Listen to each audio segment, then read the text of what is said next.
This is going to be a little bit of an overview and my thoughts on the book Return to the Islands by Arthur Grimble. The original book was A Pattern of Islands, and if you're looking to stay in order or anything like that, you may want to check out that book first and then come back to Return to the Islands.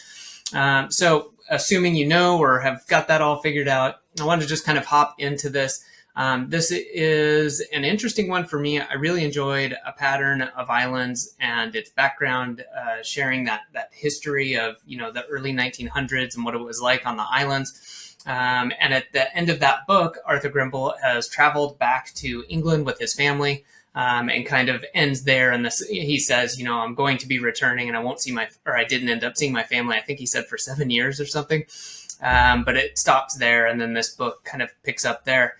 And in format, it's more of a series of stories, and he'll have some background information about a custom or something that happened, and then have a story or stories that are centered around that.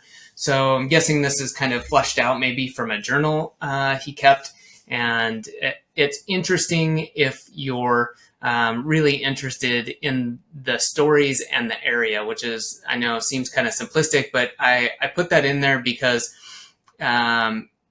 it's an interesting read if you're finding the first book, A Pattern of Islands, really interesting. Otherwise, on its own, I think it could be kind of a tough read unless you were looking for a specific insight or time or story that's contained within there. So, for example, there's more details on the Chinese workers in this as opposed to A Pattern of Islands. He's mentioned them in there that, they for the phosphate mining company at that time, they had imported a lot of workers, and that they worked, and that there was tensions between the Gilbertese and the Chinese, and kind of that was it in the first book. I believe there's maybe a few little stories, but in here he talks about an actual riot that happened, how the tensions were really high, how they really disliked each other, and how he had to go and deal with that. And one of the things he talked about was talking about the life at that time period again in the 1910, 1930s time frame,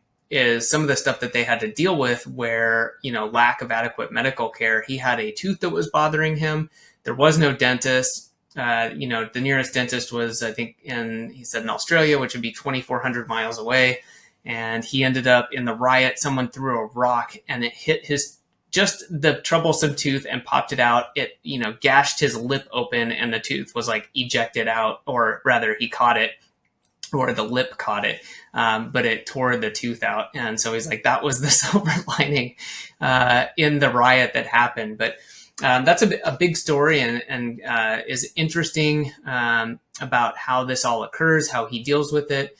Again, and the look, and he even offers a little bit of retrospective on how these things were dealt with by the officials at the time at various levels. What was good, bad, and kind of what worked or what didn't. So I think that, again, kind of as I'm going through this again and talking about it, that's in my mind how this book is. It took me a little while to get through it. I put it down at one point, that there was just, a series of stories, and it's nice. It's easy read. And if you enjoyed the first book, I think this will be a fun one for you to read. But you can definitely kind of hop around. And, if you're finding a story or a section not that great, you can just skip ahead to the next one, check that out, see what interests you, and kind of go from there.